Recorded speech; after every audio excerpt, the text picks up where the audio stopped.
you are naive enough to think that the pause to SNAP benefits on November 1st isn't going to affect you because you don't receive food stamps, I want you to hear this. About 1 in 8 Americans receive SNAP benefits. In fact, in Oklahoma, where I live, that's 1 in 6 people. So about 600,000 people in my state alone, Oklahoma, receive SNAP benefits. About 1 in 4 children in the U.S. receive SNAP benefits. But you're not one of those people, so you don't care. But hang with me. When those benefits go away, just about $9 billion in grocery spending vanishes. So you've got to be thinking about not just the grocery stores being able to stay open and pay their employees, but you have to think about the entire supply chain, trucks on the road, people who provide food to these grocery stores. $9 billion. Every dollar spent in SNAP benefits adds about $1.50 to $1.80 to the economy. So cutting those benefits isn't saving that dollar, it's taking away that $1.50 to your local economy. But you don't receive SNAP benefits, you don't work for a grocery store, you don't drive a truck, you don't give a shit. But when all of those things happen, the only way to combat that is to drastically increase the price of groceries. Grocery prices are already up over 3% in 2025 alone, which is almost an entire percentage higher than the average increase in grocery prices over the last 20 years. I thought they were supposed to go down day one, though. So even if SNAP benefits only pause for 1 month, which, by the way, would be detrimental to all the people I mentioned before that you don't give a shit about, it will cost the economy roughly $13 to $14 billion in profit. And you can expect your grocery prices in just that 1 month to go up at least 1%.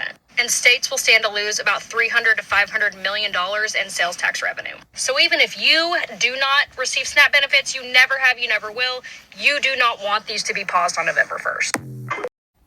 Everything she just said is absolutely true.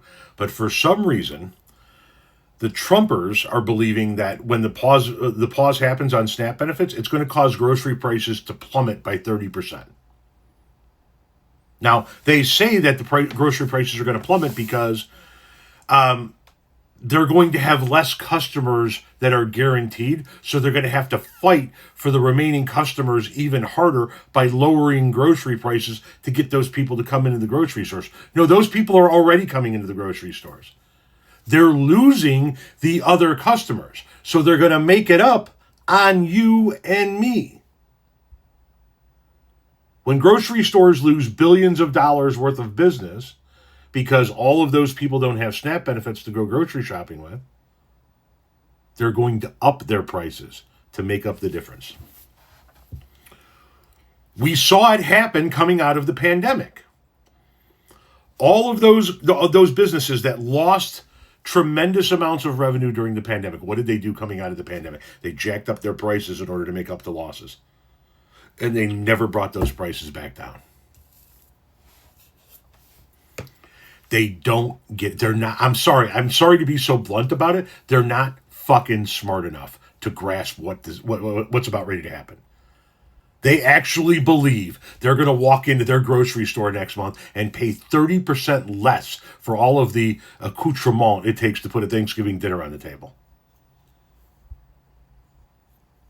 I hope they all make videos when that's not the case.